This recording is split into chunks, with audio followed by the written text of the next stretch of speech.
మంత్రులతో ఒక మాట అడిగాడు ఆయన. ఇది మనం నేర్చుకోవాలి రామాయణంలోంచి. ఒక పెళ్లి సంబంధం చూసేటప్పుడు ఏ మాట ముందు అడిగాడో చూడండి. యదివో రోచతే వృత్తం జనకస్య మహాత్మనః పురీం గచ్చామహే శీఘ్రం మా భూత్కాలస్య పర్యయః. జనక మహారాజు గారి యొక్క ఆచారం, ప్రవర్తన, నడవడి మీకు నచ్చితే మనం వెళ్ళి సీతమ్మని తెచ్చుకుందాం.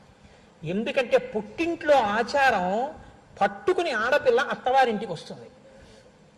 ఏ ఆడపిల్ల యొక్క ఆచారమే అత్తవారింటి ఐశ్వర్యాన్ని నిర్ణయం చేస్తుంది. మీరు బాగా జ్ఞాపకం పెట్టుకోండి.